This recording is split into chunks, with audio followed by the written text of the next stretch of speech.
ಕೂಡ ಅಭಿವೃದ್ಧಿ ಆಗಿಲ್ಲ ಅನ್ನೋದ್ರ ಬಗ್ಗೆ ಹೇಳಿದ್ದಾರೆ. ಇನ್ನು ಡಿ ಕೆ ಶಿವಕುಮಾರ್ ಆಮೇಲೆ ಹೇಳ್ತೀನಿ, ಅವರು ಹೇಳಿದ್ದಾರೆ. ಡಿ ಕೆ ಶಿವಕುಮಾರ್ ಈ ಬೆಂಗಳೂರಲ್ಲಿ ಅಭಿವೃದ್ಧಿ ಮಾಡೋಕ್ಕೆ ಕೇಳಿದ್ದಾರೆ ಪ್ರಶ್ನೆ ನಮ್ಮ ಮಾಧ್ಯಮದ ಸ್ನೇಹಿತರು.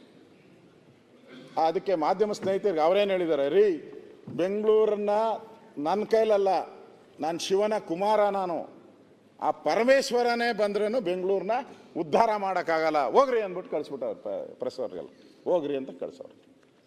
ರೂಲಿಂಗ್ ಪಾರ್ಟಿದು ನಾನು ಹೇಳ್ತಾ ಇರೋದು. ಯಾರು ಈ ಸರ್ಕಾರವನ್ನು ಸಮರ್ಥನೆ ಮಾಡಬೇಕಾಯಿತು, ನಮ್ಮ ಸರ್ಕಾರ ಇದು, ನಮ್ಮ ಸರ್ಕಾರ ಸಿದ್ದರಾಮಯ್ಯ ಸರ್ಕಾರ ಅಂತ, ಅದೇ ಸರ್ಕಾರದ ಬಾಯಲ್ಲಿ ಬರ್ತಾ ಇರೋದು ಒಡಕು ಮಾತುಗಳಿದು. ಇದಕ್ಕಿಂತ ಬೇಕಾ? ಮನೆ ಒಡೆದೋಗಿದೆ ಅನ್ನೋದಕ್ಕೆ ಇದಕ್ಕಿಂತ ಬೇಕಾ ಉದಾಹರಣೆಗಳನ್ನು? ನಾವು ಹೇಳಿದ್ರೆ ನನ್ನ ಸ್ಕೂಲ್ ಆಡ್ತು ಅದು ಅಂತ ಹೇಳಿ ಪರವಾಗಿಲ್ಲ. ಯಾಕೆ ನಿಮ್ಮ ಶಾಸಕರು ಬಾಯಿ ಮುಚ್ಚಿಸೋಕ್ಕಾಗಲ್ವಾ? ನಿಮ್ಮ ಶಾಸಕರನ್ನ ಬಾಯಿ ಮುಚ್ಚಿಸಿ ಯಾಕೆ ಮಾತಾಡ್ತೀಯ ಅಂತ ಹೇಳೋಕ್ಕಾಗಲ್ವಾ ನೀವು? ದುಡ್ಡು ಕೊಟ್ಟಿದ್ರೆ ಅವ್ರು ಬಾಯಿ ಮುಚ್ಕೊಂಡವ್ರು, ಕೊಟ್ಟೇ ಇಲ್ಲ, ಒಂದು ಬಾಣ್ಲಿ ಮಣ್ಣು ಹಾಕಿಲ್ಲ ಅಂತ ಹೇಳ್ತಾವ್ರೆ ಅವರೇ. ನಮಗೆ ಬುದ್ಧಿವಾದ ಹೇಳ್ತಾರೆ ಎಲ್ಲರೂ ಬಂದ್ಬಿಟ್ಟು, ಅಭಿವೃದ್ಧಿ ಆಗಿರೋದನ್ನ ನೀನು ಯಾಕೆ ಮುಚ್ಚಿಡ್ತಾ ಇದೆಯಾ ಅಂತ ನಮಗೆ ಬುದ್ಧಿವಾದ ಹೇಳ್ತಾರೆ. ಎಷ್ಟು ಸರಿ ಅಧ್ಯಕ್ಷರೇ ನೀವು ಹೇಳಿ? ಇವ್ರಿಗೆ ಆ ಧೈರ್ಯ ಇದ್ದಿದ್ರೆ ಅವ್ರು ಶಾಸಕರು ಬಾಯಿ ಮುಚ್ಚಿ ಹೇಳ್ಬೇಕಾಯ್ತು. ಇಷ್ಟಾದ ಮೇಲೂ ಅವರು ಏನು ನಿಲ್ಲಿಸಿಲ್ಲ. ಇಷ್ಟಾದ ಮೇಲೂ ಕೂಡ ಅವರು ಹೇಳ್ತಾ ಇದ್ದಾರೆ. ಇವತ್ತು ಸರ್ಕಾರ ಎಲ್ಲ ಕಡೆನೂ ಬಾಕಿ ಉಳಿಸ್ಕೊಂಡಿದೆ. KSRTCಗೆ 1254 ಕೋಟಿ, BMTCಯಲ್ಲಿ 532 ಕೋಟಿ ಸಾಲ ಉಳಿಸ್ಕೊಂಡಿರೋದು, NWKSRTC 762, KKRTC 795 ನಿಮ್ಮದು. ಇಷ್ಟು ಸಾಲನ ಉಳಿಸ್ಕೊಂಡಿದ್ದೀರ. ನಾನು ಈ ಸಾಲನ ಕೊಡಿ ಅಂತ ಡಿಮ್ಯಾಂಡ್ ಮಾಡೋಣ, ಆದರೆ ನಿಮ್ಮ ಸರ್ಕಾರದ ಹಣದ ಕೊರತೆ ಬಗ್ಗೆ ನಾನು ಈ ಮಾತನ್ನು ಯಾಕೆ ಹೇಳಿದೆ ಅಂದರೆ, ನಿಮ್ಮಲ್ಲಿ ಹಣ ಇಲ್ಲ ಅನ್ನೋದಕ್ಕೆ ನಾನು ದಾಖಲೆಗಳು ಕೊಟ್ಟೆ ಅಷ್ಟೇ, ಬೇರೆ ಏನು ನನ್ನ ಹತ್ರ ಇಲ್ಲ. ಈಗಾಗಲೇ ಬೆಳಗ್ಗೆನೂ ನಮ್ಮ ಸಂವಿಧಾನದ ನಮಗೆ ಅಲ್ಲಿ ನಮ್ಗೆ ಅಂಬೇಡ್ಕರ್ ಇದ್ದರೆ, ಇಲ್ಲಿ ನಮಗೆ ಮಹದೇವಪ್ಪನವರೇ ನಮಗೆ ಅವರು ರಕ್ಷಕರವರು ಒಂದು ಹಣನೂ ನುಂಗಾಕ್ಬಿಟ್ರಿ. ನಾನು ಹೇಳ್ತಾ ಇದ್ದೇನೆ, ನಿಮ್ಮ ಸರ್ಕಾರದಲ್ಲಿ ಅಭಿವೃದ್ಧಿ ಮಾಡೋಕ್ಕೆ ಹಣ ಇದ್ದಿದ್ರೆ ನಾವು SC ST ಪರವಾಗಿದ್ದೀರಿ, ಸಂವಿಧಾನದ ಬುಕ್ಕನ್ನು ನಮ್ಮ ಜೋಬಲ್ಲೇ ಇಟ್ಕೊಂಡಿದ್ದೀರಿ ಸದಾ ಅಂತ ಹೇಳಿದಂಥವ್ರು, ಈ ಹಣ ನಾವು ಮುಟ್ಟತಾನೆ ಇರಲಿಲ್ಲ. ಇನ್ನೊಂದಷ್ಟು ಜನ ಸೇರಿಸ್ಬೇಕಾಯ್ತು. ನಾನು ಭಾಷಣ ಮಾಡಿದ್ದೀನಿ 1 ಗಂಟೆಗಳು. ಮಹದೇವಪ್ಪನವರೇ, ಈ SC ST ಹಣದ ಬಗ್ಗೆ 1 ಗಂಟೆ ಭಾಷಣ ಮಾಡಿದ್ದೀನಿ ಆನ್ ರೆಕಾರ್ಡ್. ನಾನು ಹೇಳಿದ್ದೇನಲ್ಲ ಸಲಹೆ, ನೀವು ಅದನ್ನು ಪಾಲನೆ ಮಾಡ್ತೀನಿ ಅಂತ ಹೇಳಿದರೆ ಸಪ್ರೇಟ್ ಬಡ್ಜೆಟ್ ಮಾಡಬೇಕು ಅಂತ 1 ಗಂಟೆ ಮಾತಾಡಿದ್ದೀನಿ ಇದ್ರ ಬಗ್ಗೆ. ನಿಮ್ಗೆ ಕರುಳು ಚುರುಕು ಅನಿಸ್ಲೇ ಇಲ್ಲ. ಹಣನೂ ತಗೊಂಡಿದ್ದೀರಾ ಸುಮಾರು 25,000 ಕೋಟಿಗೂ ಮೇಲೆ, 35,000 ಕೋಟಿ. ನಿಮ್ಮ ಹತ್ರ ಹಣ ಇದ್ದಿದ್ರೆ ಈ 35,000 ಕೋಟಿ ತಗೊಳ್ಳೋ ಪ್ರಶ್ನೆನೇ ಬರ್ತಾ ಇರಲ್ಲ. ನೀವೇ ಕಾನೂನು ಮಾಡಿದವರು SC ST ಹಣ ಮುಟ್ಟಬಾರ್ದು ಅಂಥೇಳಿ. ಈಗಾಗಲೇ ಅದ್ರ ಬಗ್ಗೆ ಬೆಳಗ್ಗೆ ಚರ್ಚೆ ಆಗಿರೋದ್ರಿಂದ ನಾನು ಅದನ್ನು ಬಿಟ್ಬಿಡ್ತೀನಿ, ಅಲ್ಲಿಗೆ ಅದನ್ನು ನಾನು ಹೋಗೋಕ್ಕಾಗಲ್ಲ. ಇದನ್ನು ನಾನು ಈ ಸರ್ಕಾರಕ್ಕೆ ನಾನು ಕೇಳೋ ಅಂಥದ್ದು, ನೀವು 24 ತಿಂಗಳಾಯಿತು, 24 + 3 27 ತಿಂಗಳಾಯಿತು.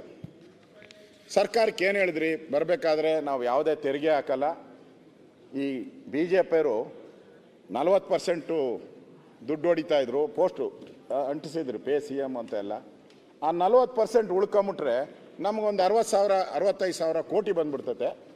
ಅದನ್ನು ನಾವು ಈ ಒಂದು ಸ್ಕೀಮ್ಗೆ 5 ಸ್ಕೀಮ್ಗೆ ಹಾಕ್ಕೊಂಬಿಡ್ತೀರಿ, ಪಂಚ ಗ್ಯಾರಂಟಿಗೆ ಹಾಕ್ತೀರಿ. ಉಳಿದಿದ್ದ ಅಭಿವೃದ್ಧಿ ಕಾರ್ಯ ಏನಿದೆ ಅದು ಸುಮಾರು 80,000 ಕೋಟಿ ಉಳಿಬೋದು. 89,000 ಕೋಟಿನ ನಾವು ಮಾಡ್ತೀನಿ ಅಂತ ಹೇಳಿದ್ರಿ. ಈಗ ಮಾಡಿದ್ರ? 40% ಅಲ್ಲ, ಇವಾಗ ಕಾಂಟ್ರಾಕ್ಟರ್ಗಳೆಲ್ಲ ಹೇಳ್ತಾವ್ರೆ 60% ಆಗ್ಬಿಟ್ಟೈತೆ ಅಂತ.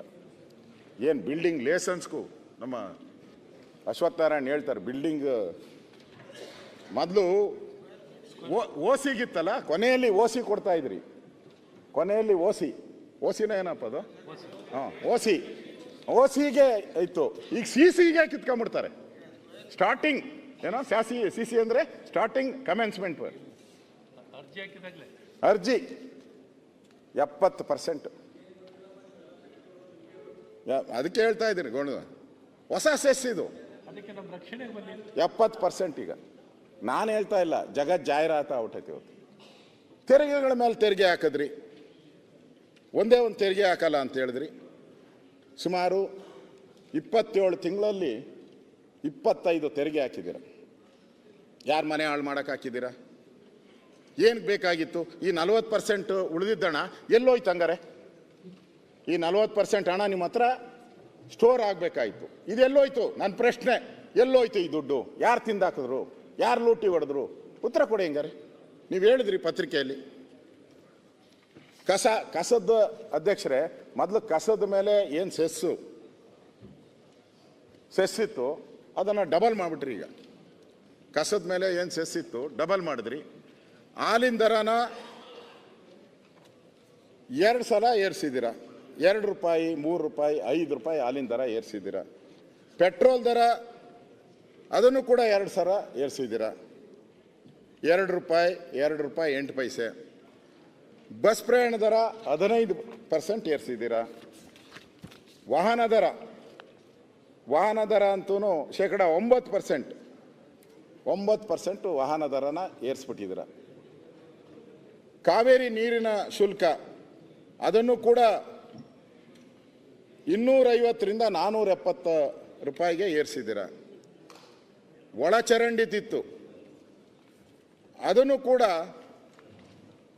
300% ಹೆಚ್ಚಳ ಮಾಡಿದ್ದೀರ. 300% ಅಂದರೆ ಸ್ಯಾನಿಟರಿ ವಾಟರ್ ಹೋಗೋದು, ಕುಡಿಯೋ ನೀರಿಗಲ್ಲ.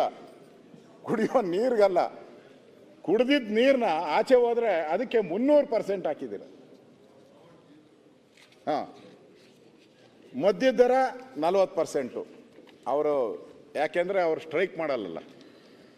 ಸ್ಟ್ರೈಕ್ ಮಾಡೋ ಸಂಘ ಇಲ್ಲ ಅವ್ರಿಗೆ, ಪಾಪ. ಇದೆಯಾ ಎಣ್ಣೆ ಸಂಘ?